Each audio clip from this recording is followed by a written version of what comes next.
వాస్తవిక దృక్పథంతో భయభక్తులతో దేవుని సాన్నిధ్యంలో సత్యాన్ని మనము ఈరోజు నేర్చుకోవడానికి మనం ప్రయత్నం చేద్దాం.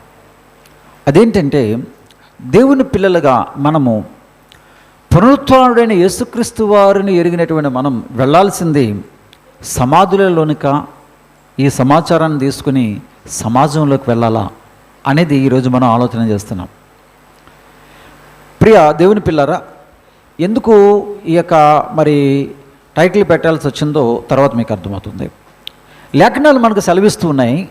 మార్కు సువార్త 7వ అధ్యాయము 7వ వచనం మనం చూడగలిగితే కనుక ఒక విషయము దేవుడు యేసుక్రీస్తు ప్రభుల వారు సెలవిస్తూ ఉన్నారు. ఏమని?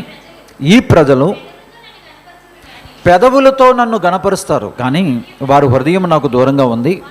వారు మానవులు కల్పించిన పద్ధతులు దైవోపదేశములని బోధిస్తూ నన్ను వ్యర్థముగా ఆరాధించుచున్నారు అని ఉంది. చూసారా ప్రియులారా? మానవులు కల్పించిన పద్ధతులు దైవోపదేశములని చెప్పి వ్యర్థముగా ఆరాధిస్తున్నారట. ఇంతకీ యేసుక్రీస్తు ప్రభువారు వచ్చేటప్పటికే బోధను బోధించేవారు ఆనాటి బోధకులు ఎట్లా ఉన్నారు అని మనం చూడగలిగితే కనుక మనుషులు కల్పించిన పద్ధతులతో సంఘాన్ని పాడు చేశారన్నమాట. ప్రియులరా, ఏది దేవుని ఉపదేశమో ఏది మనుషుల యొక్క ఆజ్ఞో ఈ రెండు తెలియకపోతే కనుక మన భక్తి జీవితం అనేది దేవునికి ఇష్టకరంగా ముందుకెళ్దు. దేవుని యొక్క సన్నిధిలో బ్రతుకుతున్న మనకి సంఘముగా ఏర్పాటైన తర్వాత దేవుని యొక్క సన్నిధులు ఎదుగుతున్న మనకి పరిశుద్ధ గ్రంథమైన బైబిల్లో కొన్ని ఆజ్ఞలు మనకు ఉన్నాయి. క్రీస్తును అంగీకరించిన మనం పాటించవలసినటువంటి ఆజ్ఞలు ఉన్నాయి. ఏది దేవుడిచ్చినటువంటి ఆజ్ఞ, ఏది మనుషులు పెట్టినటువంటి పద్ధతి, మనుషుల ఆజ్ఞలేంటి, దేవుని ఆజ్ఞలేంటి, ఈ తేడా మనకు తెలియకపోతే కనుక ఇబ్బంది పడతాం, భక్తి సన్నిగిలుతుంది. ఇంకా మనం ఆలోచన చేస్తే వ్యర్థముగా దేవుణ్ణి ఆరాధించి దేవుని యొక్క శిక్షకు గురైపోయేటువంటి ప్రమాదం ఉంది. ఈరోజు మన క్రైస్తవ సమాజంలో కొంతమంది ఈ యొక్క పునరుత్థానపు పండుగను ఉద్దేశించుకునే దానికి ముందుగా కొన్ని దినాల ముందుగా కొన్ని డ్రెస్ కోడ్ వేసుకుని తిరుగుతూ ఉంటారు. కొంతమందిని అడిగినప్పుడు ఒక్కొక్కరు ఒక్కొక్క సమాధానాలు చెప్పారు. వారు తెలిసి చెప్పారో తెలియక చెప్పారో వారు ఏమన్నారంటే, మేము మాల వేసుకున్నామండి అన్నారు. ఏంటి అంటే యేసు మాల అన్నారు ఒక ఆయన. మరొకరు ఏమన్నారు అంటే మరియమ్మ గారి మాల అండి అన్నారు. ప్రియులరా, ఇవి ఎక్కడ జరుగుతున్నాయి అంటే క్రైస్తవ సమాజంలోనే జరుగుతున్నాయి. ఇది ఎక్కడైనా లేఖనాల్లో ఆజ్ఞగా మనకి ఇవ్వబడిందా అని మనం తెలుసుకోకపోతే రాబోయే తరాలను మనము వాక్యంలో సత్యవాక్యంలో మనం నిలబెట్టలేం కదా. మనం తెలియాలి కదా. మన తరంలో జరుగుతున్నటువంటి వీటి పట్ల మన అవగాహన కలిగి ఉండాలి కదా. మరికొంతమంది గుండులు గీయించుకుంటున్నారు.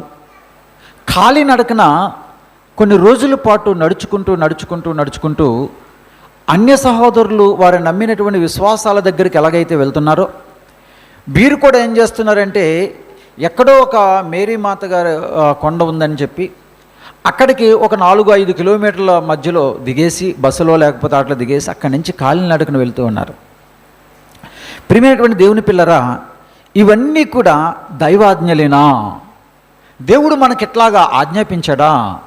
ఇది మనకు తెలియకపోతే ఏమండి చాలా ప్రమాదం. లేఖనాల్లో ఎక్కడైనా మన పూర్వీకులు ఎవరైనా, పరిశుద్ధ లేఖనాల్లో మన భక్తులు ఎవరైనా, ఆది సంఘం ఏమైనా ఇలాంటివి చేశాయా? అందుకే ప్రియులరా, దేవుడు స్పష్టంగా యేసుక్రీస్తు ప్రభువారు శరీరధారిగా ఉన్న దినాల్లోనే మనుషులు దేనికి అలవాటు పడ్డారని ఉంది. దైవాజ్ఞను పక్కన పెట్టి మనుష్యులు ప్రవేశపెట్టిన వాటిలో వీళ్ళు ఆరితేరిపోయారట. దానికి దేవుడు పెట్టిన పేరేంటంటే వ్యర్థమైన ఆరాధన అన్నాడు. ఏమన్నాడు అంటే డస్ట్బిన్లో పడేసివి అనమాట. ఎక్కడ పడేస్తాం వ్యర్థమైనవి?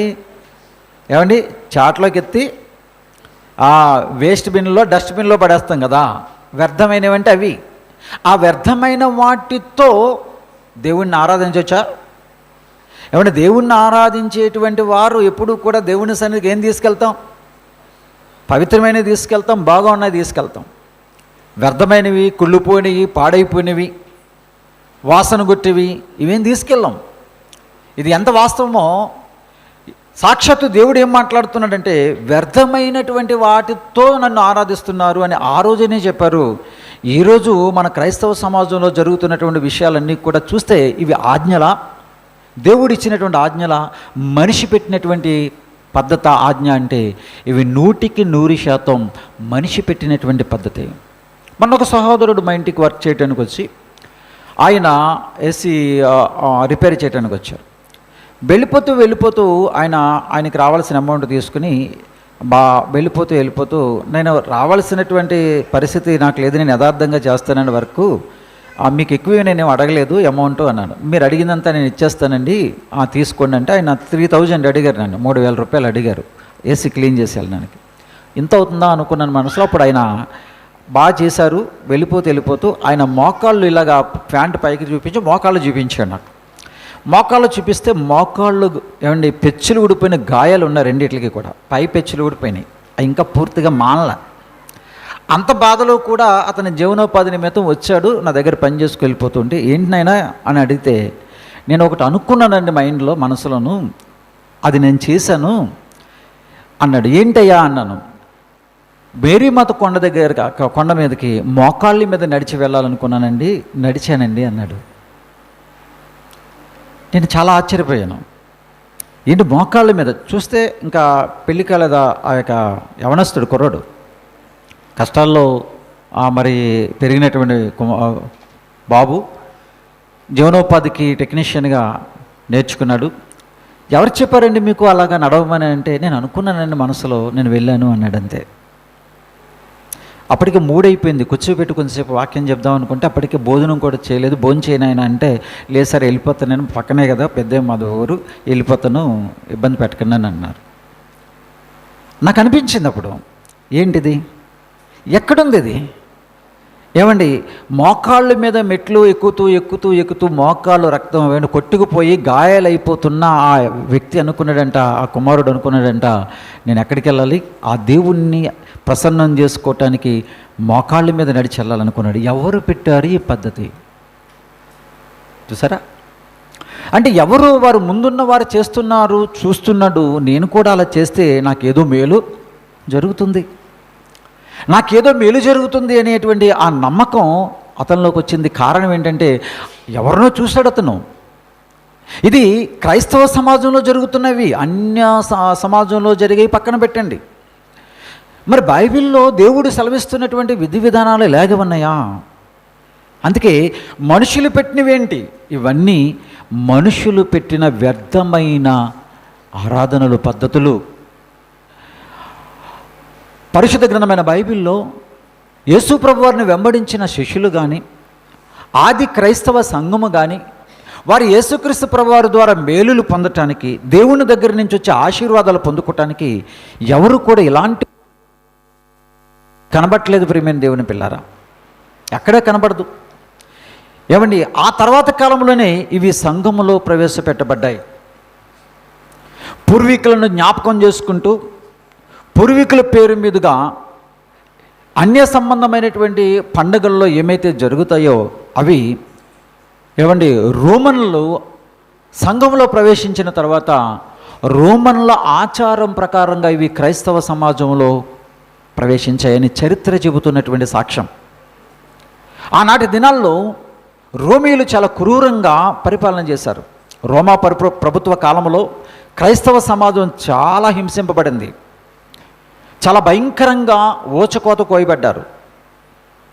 ఏమండి, రోమ్ నగరాన్ని తగలబెట్టేసి దానికి కారణం ఎవరో కాదు క్రైస్తవులు అని చెప్పి నీరో అనేటువంటి వాడు చెబితే, ఆ రోజు క్రైస్తవులను మామూలుగా లేదు వాళ్ళ పరిస్థితి. భయంకరమైనటువంటి హింస. ఇంత భయంకరమైనటువంటి హింసలు పొందినటువంటి ఆ రోమీల కాలంలో ఆ రోమా ప్రభుత్వంలోని ఒక అధికారి ప్రభువుని రక్షకుడిగా అంగీకరించాడు. అతని పేరే కాన్స్టంటైన్ అనేటువంటి వ్యక్తి. ఎప్పుడైతే రోమన్ చక్రవర్తి అధికారి యేసుక్రీస్తును ప్రభువారిని రక్షకుడిగా అంగీకరించారో ఆ రోమా ప్రభుత్వానికి భయపడిన వారందరూ కూడా భయముతోనో భక్తితోనో మొత్తం మీద క్రైస్తవ్యాన్ని స్వీకరించడం మొదలుపెట్టారు. అర్థమవుతుందా మీకు? ఇది చరిత్ర చెబుతున్నటువంటి సాక్ష్యాలు ఇవి. అప్పటి వరకు రోమీల్లో ఎలాంటి ఆచారాలు పద్ధతులు ఏమైతే ఉన్నాయో అవి కూడా మెల్లమెల్లగా, ఎందుకంటే రోమీల పరిపాలనలో వాళ్ళను సంతోషపెట్టేటువంటి క్రమంలో వారు ఆ మందిరానికి రావటం ప్రారంభించారే తప్ప ఎక్కువ శాతం మంది భక్తితో వచ్చిన వారు కాదు ప్రారంభంలో. ఎందుకంటే వారి మతాన్ని మేము స్వీకరించి మాకు సేఫ్టీ ఉంటుంది అనే భావజాలంతో వచ్చిన వారు ఎక్కువ మంది. ఇది చరిత్ర చెబుతున్నటువంటి సాక్ష్యం. అలాంటి టైంలోనే వారు ఏమైతే ఇంతకుముందు వారి మత విశ్వాసములో, రోమీల మత విశ్వాసములో ఎలాంటి పద్ధతులైతే పాటించేవారో అవన్నీ క్రీస్తు వారి యొక్క సమాజంలోకి వచ్చాక, క్రైస్తవ సమాజంలోకి వచ్చాక వాటిని మెల్లమెల్లగా వాటిని అవలంబించటం ప్రారంభించారు. దానికి ఆ రోజు ఉన్నటువంటి వారు ఏకీభవించటం ప్రారంభించారు.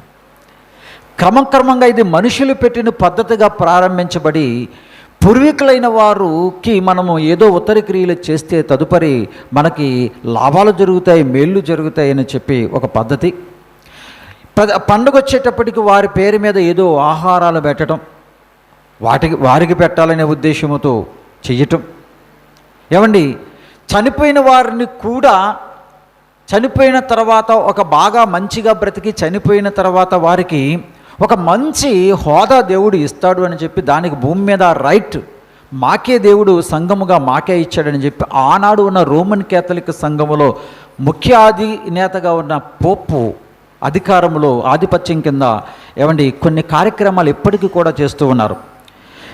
ఏంటి చేస్తున్నారు అని మనం చూడగలిగితే కనుక చక్కగా క్రైస్తవ్యాన్ని స్వీకరించిన తర్వాత క్రైస్తవ్యములో మంచిగా బ్రతికి సమాజ సేవ చేసినటువంటి వారు చనిపోయిన తర్వాత వారికి భూమి మీద బ్రతుకుండగానే వారు ఏం చేస్తున్నారంటే కొన్ని సెయింట్హుడ్ హోదాని వారు కలుగజేస్తున్నారు. సెయింట్హుడ్ హోదా అంటారు దాన్ని. ఏంటి అంటే వారు మరణించిన తర్వాత వారు పునీతులు అవుతారు, సెయింట్లు అవుతారు.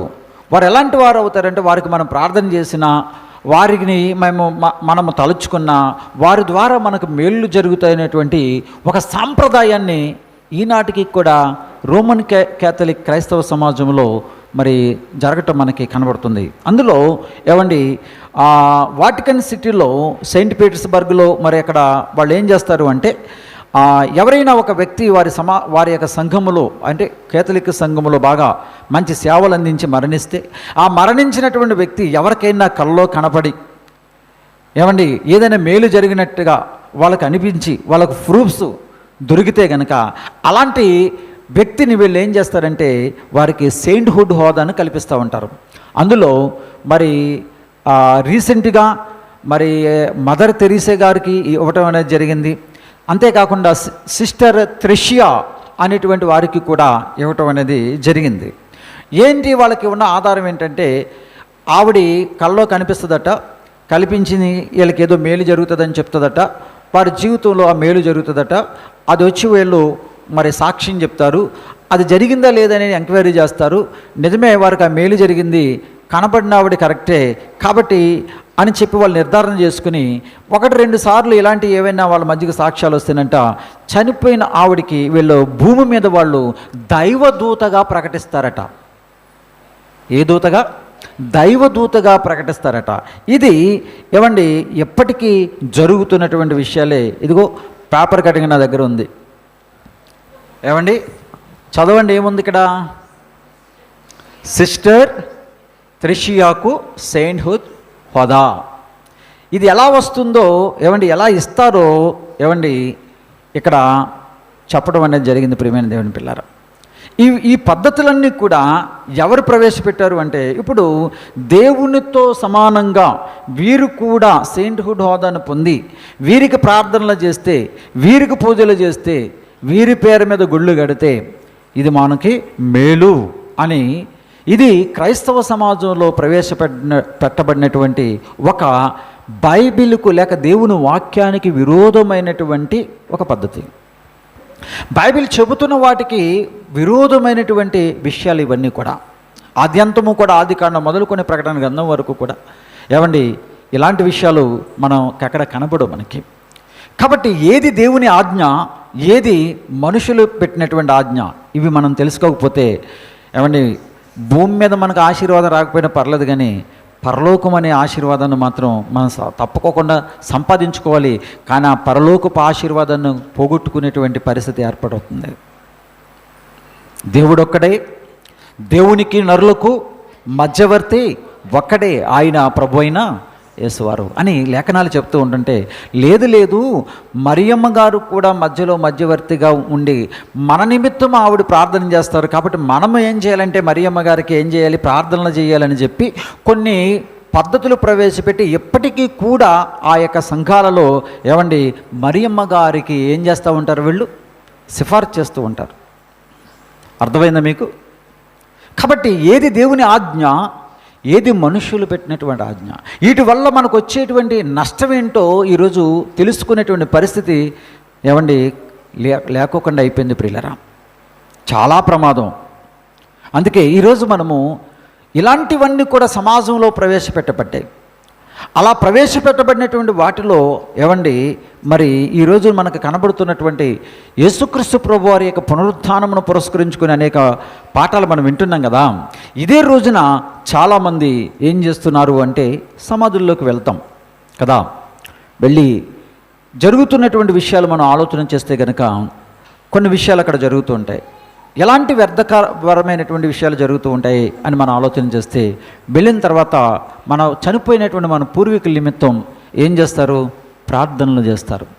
ఏమని ప్రార్థనలు చేస్తాము, వారి ఆత్మకు శాంతి కలగాలని ప్రార్థన చేస్తూ ఉంటాం. ఇది ఎంతవరకు వాస్తవం అనేది లేఖనాల వెలుగులో మనం చూద్దాం. ఏమండి ఒకసారి యోబు గ్రంథము 21వ అధ్యాయము 13వ వచనము చూద్దాం. అసలు మన పూర్వీకులు చనిపోయినటువంటి వారు ఏమండి వాళ్ళు అక్కడే ఉన్నారా, వాళ్ళ ఆత్మలు అక్కడే ఉన్నాయా అనేది మనం పరిశీలన ఒకసారి లేఖనాలను మనం చూద్దాం.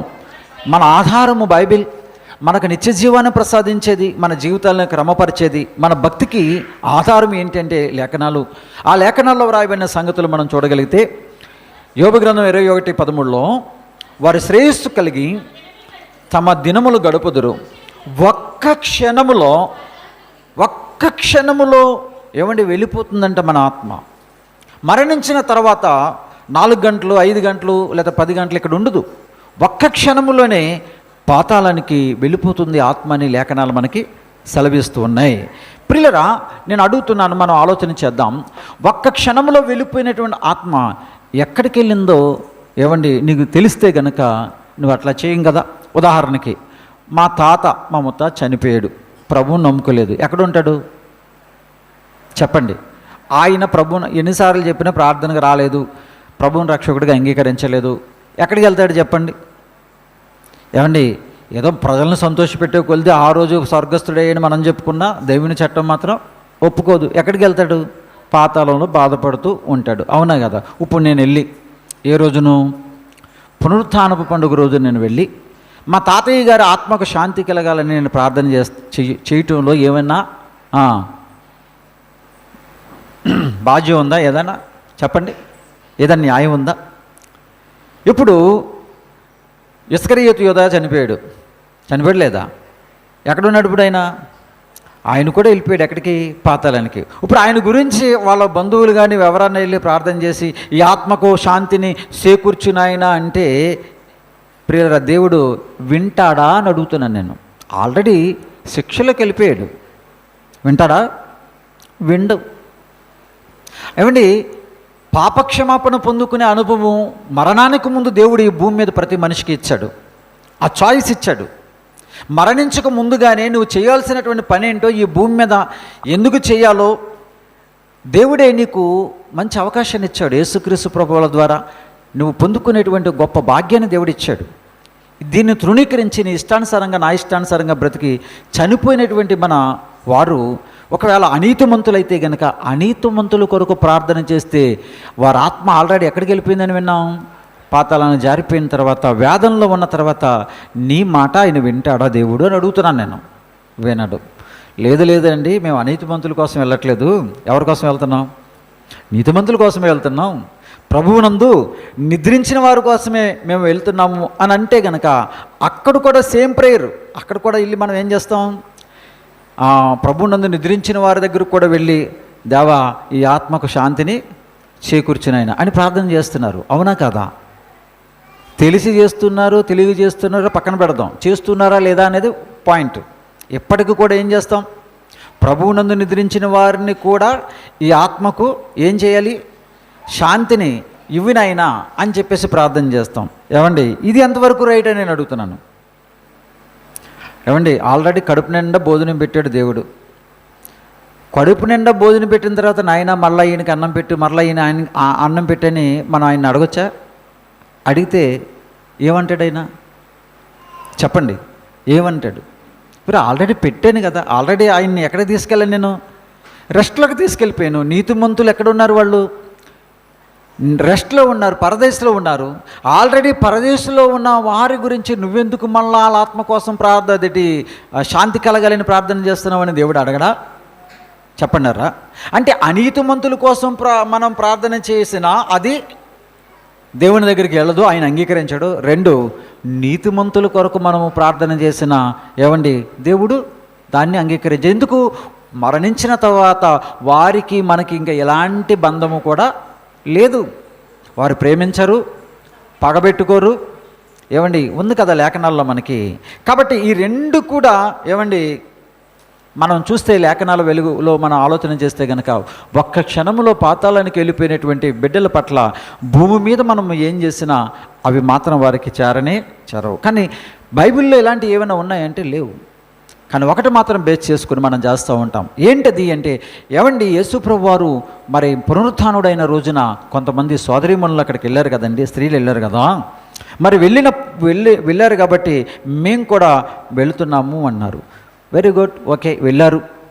బైబిల్లో చాలా సంఘటనలు మనకి కనబడుతుంటాయి. అన్నీ నువ్వు చేస్తావా? నేను చేయమని చెప్పారా? అది ఆజ్ఞగా మనకి ఏమైనా ఉందా అనేది మనం ఆలోచన చేయాలి. చేయాలా వద్దా? వెళ్ళారు కదా అంటే ఎవరిని చూడటానికి వెళ్ళారు?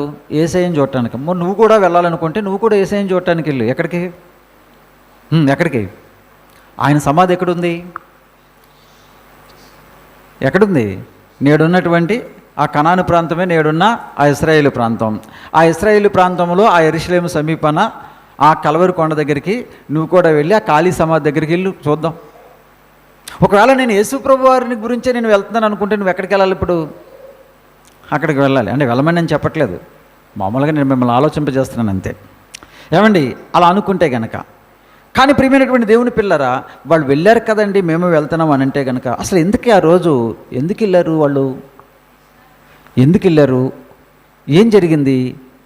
వాళ్ళు వెళ్ళి ఏం చేశారు? సుగంధ ద్రవ్యాలు పోశారు. వాళ్ళు వెళ్ళి ఏం చేశారు? సుగంధ ద్రవ్యాలు పోయటానికి వెళ్ళినట్లుగా మనకు కనబడుతుంటుంది. ఇందుకీ యేసుక్రీస్తు ప్రభు వారి యొక్క దేహానికి సుగంధ ద్రవ్యాలు స్త్రీలు తీసుకురాకముందు పూసారా పుయ్యలేదా అనేది మనం ఆలోచన చేద్దాం. ఓకేనా? యోహాను గారు రాసినటువంటి సువార్త 19వ అధ్యాయము, త్వరగా యోహాను గారు రాసినటువంటి సువార్త 19వ అధ్యాయము 38వ వచనాన్ని మనం చూద్దాం. అటు తర్వాత యూదుల భయము వలన రహస్యముగా యేసు శిష్యుడైన అరిమతయ్య యోసేపు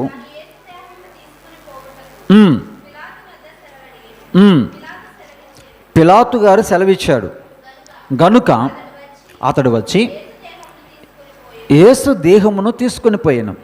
మొదట రాత్రివేళ ఆయన యొద్దకు వచ్చిన నికోదేము కూడా బోళముతో కలిపిన అగరు రమారమి 150 సేర్ల ఎత్తు తెచ్చినాం. జాగ్రత్తగానండి, ఎంతంట? 150 సేర్లటండి. వాళ్ళు తీసుకొచ్చినటువంటి సుగంధ ద్రవ్యం నికోదేము గారు తెచ్చింది. రాత్రివేళ ఒకసారి వచ్చాడు కదా, కొత్తగా జన్మించడం అంటే ఏంటని ఆయన అడిగి, ఏమండి ఆయన యొక్క ప్రాబ్లమ్ను సాల్వ్ చేసుకుని వెళ్ళే ప్రయత్నం చేసినటువంటి ఆయన ఆ నికోదేము గారు వచ్చాడట. ఎంత తెచ్చాడట? 150 సేర్లు తెచ్చాడట. ఏమన్నా అంతటి వారు యేసు దేహమును ఎత్తుకొని వచ్చి యూదులు పాతిపెట్టి మర్యాద చెప్పిన ఆ సుగంధ ద్రవ్యములు దానికి పూసి నారబట్టలు చుట్టిరి. అది విషయం. అంటే ఆల్రెడీ యేసు ప్రభు దేహానికి ఏం పూశారు? సుగంధ ద్రవ్యాలు. ఎంత దాని కొలత? 150 సేర్లు. తక్కువ ఎక్కువ? చెప్పండి. తక్కువ ఎక్కువ? చాలా ఎక్కువ. మామూలుగా కాదు, చాలా ఎక్కువ పూశారు, చాలా ఎక్కువ పూశారు. వాస్తవానికి ప్రియులరా, అవన్నీ పూసి అవండి ఆ అరిమతే యేసేపు తొలిపించుకున్నటువంటి ఆ యొక్క సమాధిలో ఆయన పెట్టారు. విషయం ఏంటంటే అక్కడ మాట కనపడుతుంది. అక్కడ ఏంటంటే యూదులు మరణించిన వారికి బాక్స్లో పెట్టి, లేకపోతే ఒక రాతి సమాధి తొలిపించి అందులో ఆ యొక్క బాడీని పెట్టే ఆచారం కనపడుతుందా, లేక ఏదైనా ఆచారం కనపడుతుందా అని మనం చూడగలిగితే అక్కడే మాట ఉంది. ఏమని ఇక్కడ? యూదులు పాతిపెట్టు మర్యాద. ఏ మర్యాద అది అంటే వాళ్ళకు ఒక సాంప్రదాయం ఉంది. మనం ఏం చేస్తాం? మనం కూడా పాతి పెడతాం. వాళ్ళకున్న సాంప్రదాయం ఏంటి? వారు కూడా బాడీని ఏం చేస్తారు? పాతి పెడుతున్నారు. అంటే పాతి పెట్టడం అంటే గొయ్యి తీయాలి, ఆ గోతులో ఆ బాడీని పెట్టాలి. ఇది యూదులకున్న సాంప్రదాయం. మరి యేసు ప్రభు వారిని అట్లా పెట్టారా? చెప్పాలి, అట్లా పెట్టారా? పెట్టలేదు. గమనించండి. ద్వితీయోపదేశ కాండము ఒక మాట చూద్దాం. ద్వితీయోపదేశ కాండము 21వ అధ్యాయము 23వ వచనం. యూదులకున్నటువంటి సాంప్రదాయం రైటా రాంగా, మీరు చెప్తే మేమెందుకు వినాలి అని మీరు అనుకుంటే కనుక ఒకసారి ద్వితీయోపదేశ కాండం 21వ అధ్యాయంలో ఈ మాట మనకు కనపడుతుంది. అతని శవము రాత్రివేళ ఆ మ్రాణు మీద నిలవకూడదు. అంటే ఎవరైనా నేరం చేసి, మరణశిక్షకు తగిన నేరం చేసి ఎవరైనా చంపి మ్రాణు మీద వేలాడదీస్తే గనుక మీరేం చేయాలి అంటే, వేలాడదీసినప్పటికీ కూడా, ఒకవేళ ఎవరైనా శిక్షించి మరణశిక్ష వేసి వేలాడదీసినప్పటికీ కూడా మ్రాణు మీద ఆ వేలాడదీయబడినటువంటి ఆ యొక్క బాడీని దాని మీద ఉంచకూడదు, తీసేసి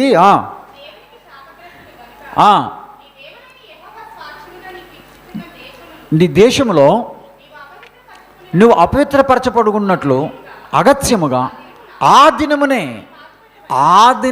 ఏ దినమున, ఏ రోజునైతే ఆ మ్రాణు మీద వేలాడదీసి మరణశిక్ష మీరు విధించారో యూదులారా ఒక నేరస్తుడికి, ఆ రోజునే మీరు ఏం చేయాలంటే ఆ బాడీని దింపేసి వెంటనే మీరు ఏం చేయాలి?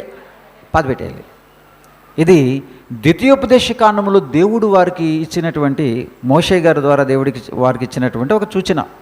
ఇది వారి యొక్క సాంప్రదాయం. అంటే యూదులకు ఉన్నటువంటి ఆజ్ఞ ఏంటి? ఇప్పుడు సాంప్రదాయం ఏంటి?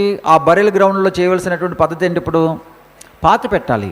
కానీ యేసుక్రీస్తు ప్రభు వారి విషయంలో జరిగిందేంటి చెప్పాలి? పాతి పెట్టారా? పాతి పెట్టలే. అదేదో యాదృచ్ఛికంగా అప్పటికప్పుడు అలా జరిగిపోయిందని మీరు అనుకోవద్దు. అరిమతే యేసేపు అప్పుడు కొత్తగా తొలిపించుకున్నాడు, ఎవరు అందులో పెట్టబడలేదు, అర్జెంటుగా అక్కడ తీసుకెళ్ళి పెట్టేద్దామని చెప్పేసి పెట్టేయడానికి ఏమంటే యాదృచ్ఛికంగా జరిగింది కాదది. ఎందుకు అలా జరిగిందో మీకు తెలియాలి ప్రియులారా.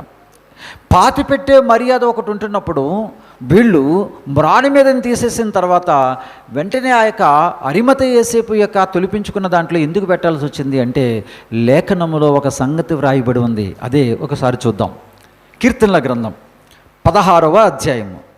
కీర్తనల గ్రంథము 16వ అధ్యాయము 10వ వచనము జాగ్రత్తగా మనం చూద్దాం. ఎందుకనగా నీవు నా ఆత్మను పాతాళములో విడిచిపెట్టవు, నీ పరిశుద్ధుని కుళ్ళు పట్టనియ్యవు అని ఉంది ప్రియులారా. ఏమండి, యేసుక్రీస్తు ప్రభు వారి జీవితం అంతా కూడా లేఖనాల సారాంశంతో ముడిపడి ఉంది.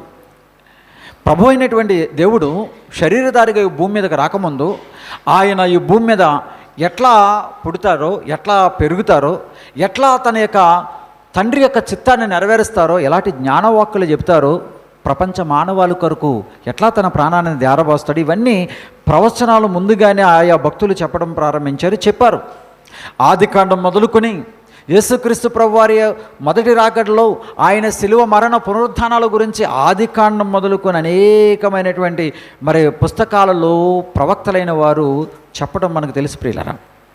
వారు ఒక కాలానికి సంబంధించిన వారు కాదు, ఒకే ప్రాంతానికి సంబంధించిన వారు కాదు. అయినప్పటికీ కూడా దైవ ప్రేరణతో తండ్రి అయినటువంటి దేవుడు యేసుక్రీస్తు ప్రభు వారి యొక్క మరణ పునరుత్థానాల గురించి ఎన్నో ప్రవచనాలు వారి ద్వారా చెప్పించాడు. ఇప్పుడు లేఖనాల్లో ఏం రాయబడి ఉందంటే, నా కుమారుడు ఈ భూమి మీదకి మనుషులందరి కొరకు ప్రాణం పెట్టడానికి వెళ్ళినప్పుడు ఆ కుమారుని యొక్క శరీరము ఏమైపోకూడదట? కుళ్ళిపోకూడదు. ఇది ప్రవచనం. కుళ్ళిపోకుండా ఉండాలంటే ఏమండి, కొద్ది దినాలు కుళ్ళిపోకుండా ఉండాలంటే అది భూమిలో పాతి పెట్టకూడదు. అర్థమైందా ప్రియులారా? అందుకే ఆ రోజు ఏమండి ఏం జరిగిందో మనం చూద్దాం. ఆ రోజు మనం ఏం జరిగిందో మనం చూడగలిగితే కనుక ప్రవచనం అయితే ఎట్లా ఉంది, మట్టిలోకి వెళ్ళిపోతే కూలిపోద్ది, కానీ ఆయన 3వ దినాన మళ్ళీ ఆయన ఏం చేయాలి, లేపబడాలి. కుళ్ళు పట్టకూడదు ఆయన శరీరం, కుళ్ళు పట్టుకోకుండా ఉండాలి అంటే అప్పుడు అదిగో అరిమతయ్య ఏసేపు తొలిపించుకున్న రాతి సమాధిలో ఆయన బాడీని తీసుకెళ్ళి పెట్టారు, మట్టిలో పెట్టల. చూసారా ప్రియమైన దేవుని, యాదృచ్ఛికంగా జరిగింది కాదు, ఇది లేఖనానుసారంగా జరిగింది అనే విషయం మనం అందరం కూడా గమనించాలి. అప్పటికే ఆయన బాడీకి 150 సేర్ల సుగంధ ద్రవ్యాలు ఏం చేశారు, పోచేశారు. ఇప్పుడు చూద్దాం ఏమండి, లూకాసు వార్త 24వ అధ్యాయం, లూకాసు వార్త 24వ అధ్యాయములో దానికి ముందు 23వ అధ్యాయము మీరు తర్వాత ఇంటికి వెళ్ళిన తర్వాత 50 నుంచి 56 వచనాలు మీరు చదువుకుంటే అందులో 54వ వచనాన్ని ఒకసారి చదువుకుని తర్వాత ముందుకెళ్దాం. ఆ దినము సిద్ధపరచు దినము, విశ్రాంతి దినారంభము కావాల్సి వచ్చింది. ఇది పాయింట్. యేసుప్రభు వారు సిలువలో మరి వేలాడుతున్నప్పుడు మరణించిన తర్వాత ఆ రోజు సిద్ధపరచు దినము అని మనకు కనపడుతుంది. ఆ సిద్ధపరచు దినము రోజున ఏమండి విశ్రాంతి దినము ప్రారంభం స్టార్ట్ అయిపోతుందంట. ఆ రోజే స్టార్ట్ అయిపోతుంది, సిద్ధపరచు దినం రోజునే స్టార్ట్ అయిపోతుందంట. వారికున్న యూదుల కాలమానం క్యాలెండర్ ఏంటో అనేది మనకు తెలియాలి. ఇప్పుడు మనకు రోజు ఎప్పుడు స్టార్ట్ అవుతుంది, మనకు రోజు ఎప్పుడు స్టార్ట్ అవుతుందమ్మా? మన యొక్క గ్రెగరియన్ క్యాలెండర్ ప్రకారంగా, ఇప్పుడు మనం పాటిస్తున్నటువంటి క్యాలెండర్ ప్రకారంగా మనకు రోజు ఎప్పుడు స్టార్ట్ అవుతుంది, రాత్రి 12 గంటలు దాటిన తర్వాత రోజు స్టార్ట్ అవుతుంది. రాత్రి 12 గంటల నుంచి మరలా రోజు ఎప్పుడు ముగుస్తుంది, రాత్రి 12 గంటలకి, 24 గంటలు కదా. అంటే మనకి రాత్రి 12 గంటల నుంచి రాత్రి 12 గంటల వరకు కూడా 24 గంటలు మనం కాలిక్యులేట్ చేసుకుని మనం పాటిస్తున్నాం. కానీ యూదుల యొక్క క్యాలెండర్ ప్రకారంగా వారికి రోజు ఎప్పుడు ప్రారంభం అవుతుందో తెలుసా? సాయంత్రకాలములోనే రోజు ప్రారంభించబడుతుంది. సాయంత్రం 6 గంటల నుంచి మరుసటి రోజు సాయంత్రం 6 గంటల వరకు 24 అవర్స్ వారు కాల్కులేట్ చేసుకుని వారు దినాలను పాటించడం మొదలుపెట్టారు. వారికి ఉన్నటువంటి క్యాలెండర్ ఇయర్స్ యూదులు. అందుకే సాయంత్రం అయ్యేటప్పటికి మరొక రోజు స్టార్ట్ అవుతుంది వాళ్ళకి. ఏమండి, మనకు అర్ధరాత్రి 12 దాటిగానే మనకు ఒక రోజు స్టార్ట్ అయిపోతుందా లేదా? హ్యాపీ న్యూ ఇయర్ చెప్పుకుంటున్నారు. ఎప్పుడు 12 దాటిన తర్వాత. వాస్తవానికి పగలున్నామా రాత్రి ఉన్నామా? అక్కడ రాత్రే ఉన్నది, రాత్రే, కానీ స్టార్ట్ అయిపోయింది రోజు. మనకున్న క్యాలెండర్ మనం అలా నిర్ణయం పెట్టుకున్నాం కాబట్టి. యూదులకు ఉన్నటువంటి క్యాలెండర్ ప్రకారంగా వాళ్ళు ఎట్లాగ దినాన్ని వారు కాలిక్యులేట్ చేసుకున్నారంటే సాయంత్రం 6 గంటల నుంచి మరుసటి రోజు సాయంత్రం 6. అందుకే భక్తులు బైబిల్ గ్రంథాన్ని రాసేటప్పుడు క్రమంలో కూడా మోషే గారి ద్వారా దేవుడు ఎట్లా రాయించాడంటే, అస్తమయమును ఉదయమును కలుగగా మొదటి దినమాయను అని ఉందా లేదా? ఏమండి, ఆది కాండంలోనే ఉంది మనకి. ఉదయమును అస్తమయం కాదు, మనమైతే ఎట్లా కాలిక్యులేట్ చేస్తాం, ఉదయము అస్తమయం అంటాం. కానీ అక్కడే ఉంది అస్తమయమును ఉదయమును కలుగా. ఎందుకంటే వాళ్ళకున్నటువంటి ఆ యొక్క క్యాలెండర్ ప్రకారంగా, వాళ్ళకున్న సాంప్రదాయ ప్రకారంగా వారి కాలిక్యులేషన్ అలాగుంది. కాబట్టి విశ్రాంతి దినము వాళ్ళకి అప్పుడే ప్రారంభించబడుతుంది. యూదులకు విశ్రాంతి దినము ఏ రోజు? సాటర్డే. అర్థమైందా? ఏమండి, విశ్రాంతి దినము సాటర్డే. కానీ ఆ రోజు ముందు రోజు శుక్రవారం సాయంత్రం 6 గంటలకే ఏం స్టార్ట్ అయిపోయిందంటే వాళ్ళకి, ఏమండి, విశ్రాంతి దినారంభము కావలసి వచ్చెను, విశ్రాంతి దినారంభము కావలసి వచ్చెను. ఉన్నది ఏ రోజున వాళ్ళు? మన భాషలో, మనకున్న భాషలో ఫ్రైడే. ఆ సాయంత్రం అది ఆ రోజు సిద్ధపరచు దినం. అర్థమవుతున్న ప్రియులరా? అందుకే ఏమండి, ఇంకా వీళ్ళకి టైం లేదు, ఇంకా వీళ్ళకి టైం లేదు. గొయ్యి తీసి పాతిపెట్టి ఆ రోజు మామూలుగా లేదు కదండి. యెరూషలేము అంతా కూడా చాలా గందరగోళంగా ఉంది. హాట్ టాపిక్ ఎక్కడ చూసినా. ఏమండి, యేసుక్రీస్తు ప్రభువారిని సిలువేసేటువంటి ఆ ప్రక్రియ మొత్తం అంతా కూడా మారుమ్రోగిపోతూ ఉంది. ఏడ్చేవారు ఏడుస్తున్నారు, వెంబడించేవాళ్ళు వెంబడిస్తున్నారు. ఏంటి గందరగోళం? అలాంటి మహనీయుని చంపేస్తున్నారండి. కొంతమంది ధైర్యం చాలట్లేదు ముందుకు వచ్చి అడగటానికి ఆ రోజుల్లో. ఎందుకంటే ప్రధాన యాజకులు, శాస్త్రులు రోమన్ గవర్నమెంట్తో కుమ్మక్కైపోయి చేసినటువంటి ఆ ప్రక్రియ. ఏమండి, కానీ దేవుని యొక్క సంకల్పం అలాగూ జరగాలని నిత్య సంకల్పంలో ఆయన ఉంది కాబట్టి అది జరుగుతుంది అక్కడ. ప్రియమైన దేవుని పిల్లరా, అంత గందరగోళపు వాతావరణంలో, భయంకరమైనటువంటి వాతావరణంలో, ఈ దిక్కుతోచినటువంటి పరిస్థితుల్లో ఇదిగో అరిమతే యేసేపు ఆ యొక్క దేహాన్ని అడుక్కుని తీసుకుని దింపిన తర్వాత పాతి పెట్టేటువంటి అవకాశం వారికి ఇంకా లేదు. ఎందుకంటే విశ్రాంతి దినము ప్రారంభమైందంటే ఎవరు ఏ పని చేయకూడదు. ఎంత కఠినంగా ఉందంటే వాళ్ళ ఆజ్ఞ. పాత నిబంధన గ్రంథ కాలంలో విశ్రాంతి దినం రోజున పొల్ల ఏరుకుంటాకి వెళ్ళాడంట ఒక వ్యక్తి. మీకు చాలాసార్లు చెప్పాను, కట్టెలు ఏరుకోవడానికి వెళ్ళటమే నేరమైందని చెప్పి అతను తీసుకొచ్చి శిక్షించినట్లుగా పాత నిబంధన గ్రంథంలో యూదుల యొక్క సాంప్రదాయంలో మనకి కనబడుతుందా లేదా? కనబడుతుంది. తెలుసు కాబట్టి మీకు నేను చెప్పట్లేదు. అంటే అంత ఖండితంగా ఉండేది. కట్టెలు ఏరుకోవటం, అలా ఏ పని చేయకూడదు. ఆ రోజు జీవన సంబంధమైనటువంటి ఏ పని వాళ్ళు చేయకూడదు. సునగోగుల్లోకి వెళ్ళి దేవుణ్ణి ఆరాధించుకోవాలంతే. ప్రియమైన దేవుని పిల్లరా, అంత ఖచ్చితమైన నియమాలు పాటించే యూదులు అర్జెంటుగా ఇప్పుడు ఎవరి సమాధిలో పెట్టేశారు? ఇప్పుడు ఆయన తీసుకెళ్ళి అరిమతే యేసేపు గారి యొక్క సమాధుల్లో పెట్టేశారు. ఇప్పుడు స్త్రీలకు ఒక అవకాశం దొరికింది. ఇప్పుడు ఆదివారం నాడు తెల్లారిన తర్వాత వీళ్ళు వెళ్ళి గొయ్యి తీసి పాతి పెడతారు అనుకున్నారనమాట. గొయ్యి తీసి పాతి పెడతారు. ఎందుకంటే ఇప్పుడు తీసుకెళ్ళి ఎక్కడ పెట్టారు ఆయన్ని? రాతి సమాధిలో పెట్టారు. పైగా దానికేమో పెద్ద రాతిని పొర్లించారు, దానికి బొండ వేసి బిగించారు, సైనికుల్ని కాపలా పెట్టారు. ఇంత ఎందుకు చేశారు? చూసారా, ఎంత చేశారు అంటే, ఈయన లేస్తానని చెప్పారు కదా, మరణాన్ని జయించి తిరిగి లేస్తానని చెప్పారు కదా, ఒకవేళ శిష్యులు వచ్చి ఎత్తుకుపోతారేమో అని చెప్పట వాళ్ళు ఏం చేశారట, బొండ వేసి బిగించి, తాళాలు వేసి ఎంకిల్ వేసి బిగించి సైనికులను కూడా కాపలా పెట్టారు. ఇదంతా మనకి చరిత్ర చెబుతున్న సాక్ష్యం, సువార్తల్లో మనకు కనపడుతున్నటువంటి సాక్ష్యం. ఎంత జరిగినా ఆయన మృత్యుంజయుడే తిరిగి లేచాడు. దాన్ని అలా ఆలోచన పక్కన పెట్టి, ఇప్పుడు విశ్రాంతి దినారంభము కావలసి వచ్చింది కాబట్టి ఈయన తీసుకెళ్ళి ఎక్కడ పెట్టారు? యేసేపు గారు, అరిమతే యేసేపు పిలిపించుకున్నటువంటి రాతి సమాధిలో, రాతి గుహలో ఆయన పెట్టారు. ఇప్పుడు అవకాశం ఎవరు దొరికింది? ఇప్పుడు ఎంతగానో ప్రేమించి యేసు ప్రభు వారి యొక్క సిలువ దగ్గర అలాగే నిలబడిపోయి చూస్తూ ఏడుస్తూ కన్నీరు కారుస్తున్నటువంటి స్త్రీలు ఎంతోమంది అక్కడ మనకు కనబడుతున్నారు.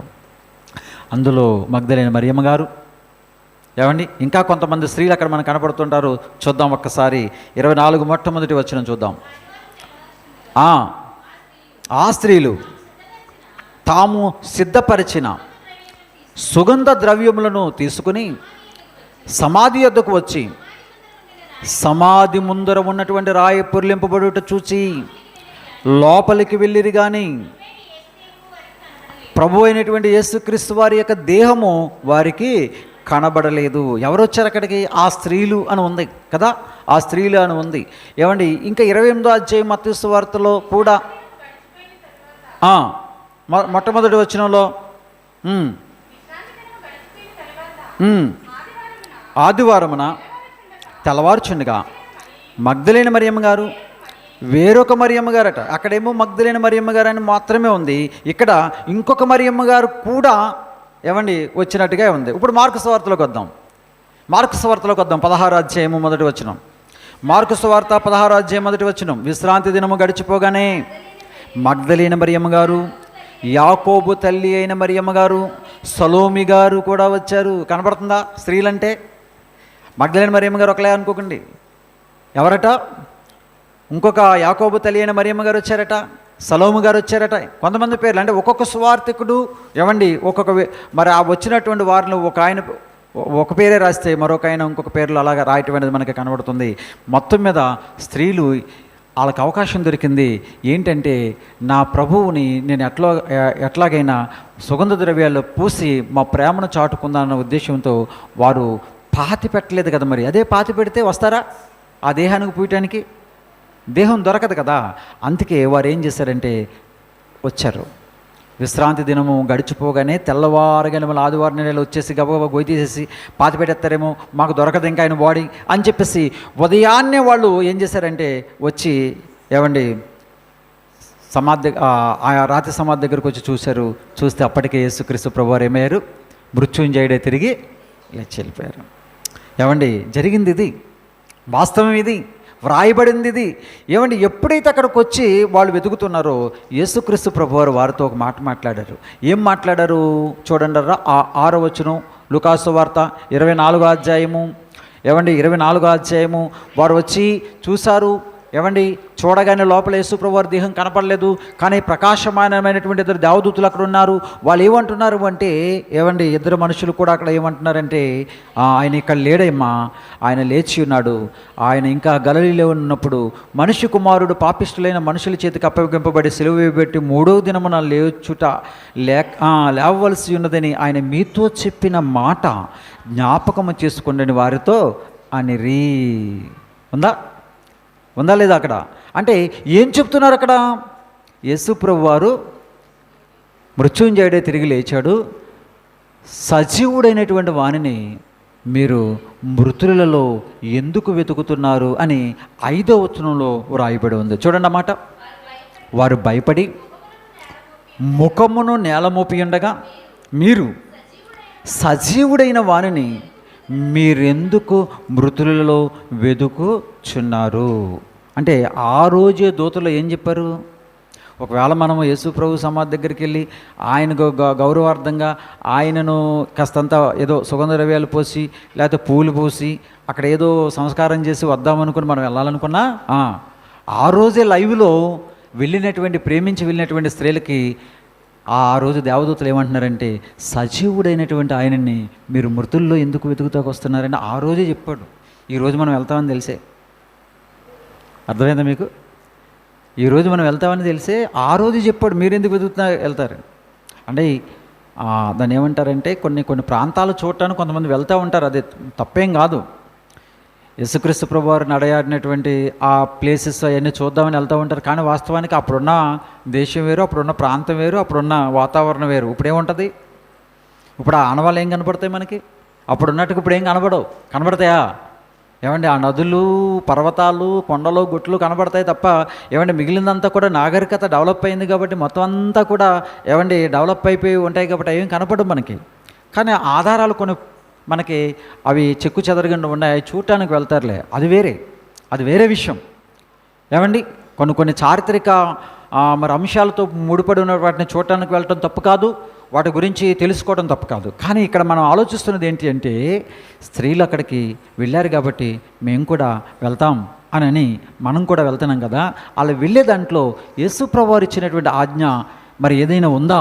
బైబిల్లో ఆజ్ఞరూపంగా ఏదైనా ఉంటే బైబిల్లో మాత్రం ఆజ్ఞరూపంలో ఏమీ లేదు.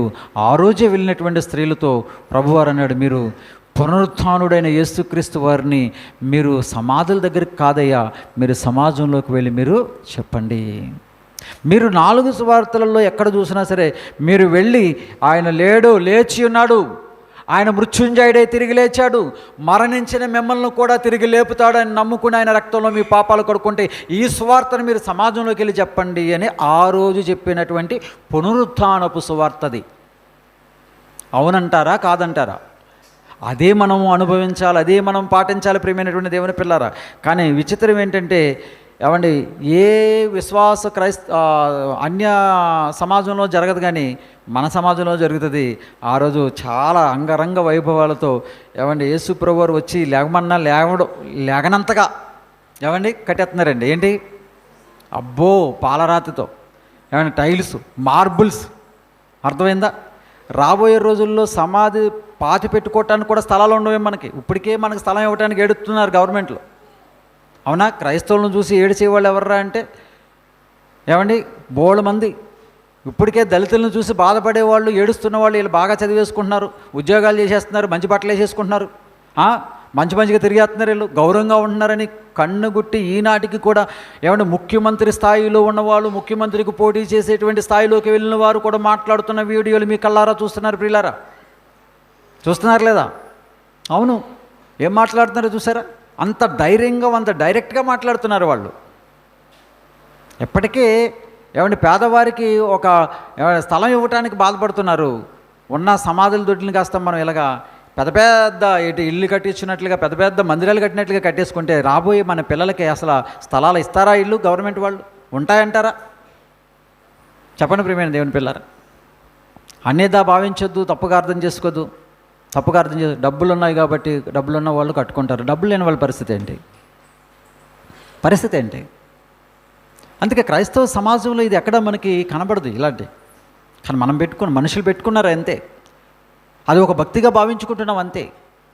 ప్రియమైనటువంటి దేవుని పిల్లరా, ఆ రోజు స్త్రీలు ఎందుకు వెళ్ళారు? ఈరోజు క్రైస్తవులకి అర్థం కాలేదు. ఎందుకు వెళ్ళారు వాళ్ళు? వెళ్ళిన వారికి ఎలాంటి సమాచారాన్ని దేవుడు ఇచ్చాడు? మీరు ఎక్కడికి ఎందుకు వచ్చారు? మీరు రావాల్సింది ఎక్కడికి కాదు. ఆయన లేడు, మృత్యుంజయుడే తిరిగి లేచాడు. మనుషులందరూ పుడుతున్నారు, చచ్చిపోతున్నారు. దేవుళ్ళు అనిపించుకున్నవారు, మహానుభావులు అనిపించుకున్నవారు ఎంతోమంది పుడుతున్నారు, చనిపోతున్నారు, ఎవరు లేవలేదు. కానీ మన ప్రభు అయినటువంటి యేసుక్రీస్తు వారు తిరిగి సమాధిని గెలిచి తిరిగి లేచాడు. ఆయన ద్వారానే మనకి రక్షణ, ఆయన ద్వారానే పాపక్షమాపణ. ఆయన మరలా వస్తాడు. మరణించిన నిన్ను నన్ను కూడా తీసుకెళ్ళటానికి ఆయనకే హక్కు ఉంది, ఆయనకే రైట్ ఉంది, ఆయనకే బలం ఉంది. ఎందుకంటే ఆయనే మరణాన్ని జయించిన వాడు. మరణించిన నిన్ను నన్ను కూడా తిరిగి తీసుకెళ్తాడు. నువ్వు ఆయన నమ్ముకుని నమ్మకంగా పరిశుద్ధంగా నువ్వు బ్రతకగలిగితే అనే పునరుత్థానపు సువార్తను సమాజానికి చాటి చెప్పాలి మనమంతా. ఇది చెయ్యండి అన్నారు ఆ రోజు దేవదూతలు. ప్రియమైన దేవుని పిల్లరా, ఈ పునరుత్థానపు అనుభవాలు తెలియకపోవటం వల్ల ఈరోజు మనం తప్పుటడుగులు వేస్తున్నాం. ప్రియమైన దేవుని పిల్లరా, ఏది దైవాజ్ఞ, ఏది మనుషులు పెట్టిన ఆజ్ఞలు అనేవి మనకు తెలియకపోతే మన విశ్వాసం ఎట్లా అయిపోయిందో తెలుసా? దేవుడి మీద యేసు ప్రభువారు ఉండవలసిన ఆ విశ్వాసం కాస్త సమాధి మీదకి వెళ్ళిపోయింది. ఆ నమ్మకం కాస్త ప్రాంతం మీదకి వెళ్ళిపోయింది. ఆ నమ్మకం కాస్త ఏదో ఇలాంటివి చేస్తే మనకి ఏదో మేలు జరుగుతాయి, ఏదో జరుగుతుంది, మన పూర్వీకులు వచ్చి ఏదో మనకు మేలు చేస్తారనేటువంటి అన్య సంబంధంగా కొన్ని అన్య సంబంధమైన పండుగల్లో పెద్దల పండుగను పండుగ ఉంటుంది. వాళ్ళు ఏం చేస్తారు? వాళ్ళ పితరులకి వాళ్ళ పేర్ల మీద ఏం చేస్తారు? బట్టలు పెట్టుకోవటం, భోజనాలు పెట్టుకోవటం. ఆ రోజు అక్కడికి వెళ్ళి చక్కగా అలంకరించుకుని వారి యొక్క పితరుల సమాధిని అలంకరించుకుని ఇవన్నీ చేసి వస్తూ ఉంటారు. ఇవి చూసాం. ఇప్పటివరకు ఆటల్లోనే ఉన్నాం కదా, ఇంతకుముందు అవి విడిచిపెట్టలేకపోతున్నాం మనం, అంతే కదా. ఎవరికి నచ్చినట్లుగా వాళ్ళు. ప్రియ దేవుని పిల్లరా, అన్యదా భావించొద్దు. పితరులను గౌరవించుకోవడం తప్పు కాదు. పితరుల పేరు మీద ఏదైనా చేయటం అనేది తప్పేం కాదు. కానీ బ్రతుకుండగా మనం ఎంతవరకు పట్టించుకున్న వాళ్ళని, బ్రతుకుండగా వారిని ప్రభు దగ్గరికి నడిపించగలిగామా? అసలు మనకు మారు మనసు ఉందా? మనకు మారు మనసు పొంది మిగిలినటువంటి మన పితరుల విషయంలో శ్రద్ధ తీసుకున్న వారు మారి ప్రభు దగ్గరికి రావటానికి, ఒకవేళ వారి ప్రభునందు నిద్రిస్తే వాళ్ళు అక్కడ లేరన్న సంగతి నీకు ఏమైనా తెలిసిందా? అంత వాక్యాన్ని ఏమైనా నేర్చుకుంటున్నామా? మనం నేర్చుకునే చోటకు మనం వెళ్ళగలుగుతున్నామా? నేర్పించే చోటకు మనం వెళ్ళగలుగుతున్నామా? ప్రియమైనటువంటి దేవుని పిల్లరా, మన వారు అక్కడ లేరు కదా. అక్కడ లేరు. ఎక్కడున్నారు? ప్రభువునందు నిద్రించిన వారు పరదేశంలో విశ్రాంతుల వారు ఉన్నారు. కానీ బ్రతుకున్న వారికి గురించి ఆలోచించే ఆలోచనల కంటే చనిపోయిన వారి గురించి ఆలోచించే ఆలోచనలు ఎక్కువ మనకి. బ్రతుకున్నప్పుడు ఆలోచనల కంటే దేని గురించి? బ్రతుకున్నప్పుడు అమ్మకు పుట్టినరోజు వస్తుంది కదా, పుట్టినరోజుకి మంచి శారీ కొందాం అనుకుంటావా? డాడీ పుట్టినరోజు వస్తుంది కదా, లేకపోతే డాడీ ఎందుకోసం కష్టపడ్డారు కదా, ఇలా చేశారు కదా, డాడీకి ఏదైనా చేద్దాం అనుకుంటావా? బ్రతుకున్నప్పుడు ఏమనుకో. బ్రతుకున్నప్పుడు అనుకునే తక్కువ పేరెంట్స్ గురించి. వాళ్ళు ఏమైనా ఆస్తులు సంపాదించితే అవి పంచుకోవడానికి కోర్టుల్లో కేసులు వేసుకుంటున్నాం. అది మన పరిస్థితి. బ్రతుకున్నప్పుడు తల్లిదండ్రులు సంపాదించిన ఆస్తుల కొరకు తగాదాలు పెంచుకుని క్రైస్తవులు అని చెప్పుకోవటం కూడా సిగ్గుపడుకోకుండా కోర్టుల్లో కేసేసుకోవడం